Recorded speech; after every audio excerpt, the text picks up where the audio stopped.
You don't talk about it anymore. You just keep showing up, smiling, singing, pretending. But deep inside, something broke, something shifted. You used to believe. You used to hear God. You used to feel His presence like fire in your bones. Now, nothing. Just silence. Just darkness. Just unanswered prayers and the haunting thought, maybe He's not with me anymore. But you keep going. Not because you're strong, but because you don't know what else to do. You're exhausted from trusting, tired of walking, and you are afraid to say it out loud.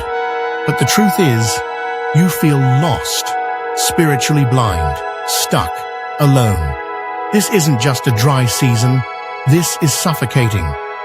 And if no one else will say it, let me say it for you. Walking by faith when you can't see anything is one of the hardest things a believer will ever do.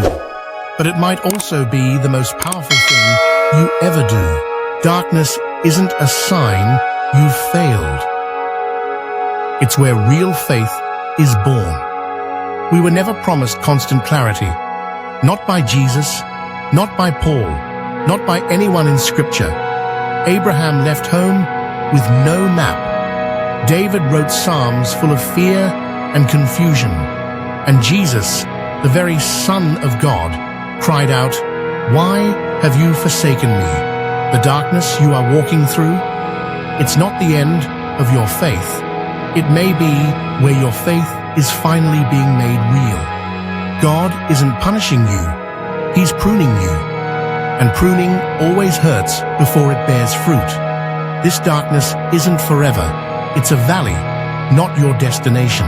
If you can't see the way, hold on to what you know. When sight fails, truth must take over. Your feelings are loud, but they lie. Your fear is real, but it's not final. Isaiah 50:10 says, "Let the one who walks in the dark, who has no light, trust in the name of the Lord and rely on their God." That verse wasn't written for the strong. It was written for you. The one crawling forward, the one clinging to prayers that feel hollow, the one wondering if obedience is even worth it anymore. Keep walking, even when it doesn't make sense, even when no one sees the tears, even when the heavens are silent.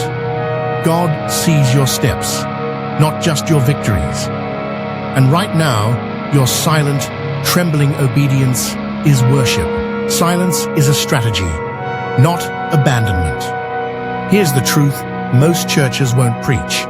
God's silence doesn't mean His absence. When a teacher is silent during the test, it doesn't mean they've left the classroom. It means the lesson is already in your hands. It means they're watching. Sometimes God doesn't speak, not because He's gone, but because He's strengthening what He already planted in you. If God answered instantly every time, you wouldn't grow. You'd depend on feelings instead of faith. But real faith is built when nothing makes sense, and you choose to stay anyway. When you are tired, do this.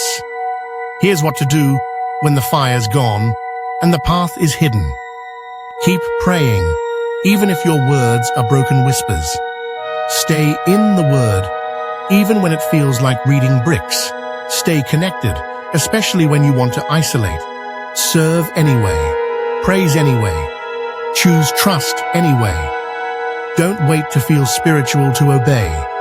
Your obedience in the dark is proof of your spiritual maturity. Sometimes you don't need to leap. You just need to take one more step. Don't suffer alone. Let someone walk with you. God often sends comfort through His people. He sees you. Even here, He sees you in the questions, in the tears, in the numb silence where worship used to flow.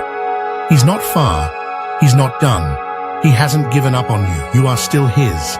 And this season, as painful as it is, might be the very soil where your faith roots go deeper than ever before. The path isn't gone. You are just in the fog. Just because you can't see the way doesn't mean there isn't one. Just because you feel forgotten doesn't mean you are. You're still on the path. You're still in his hands. You're still his child. Faith was never about walking in light. It was always about trusting in the dark.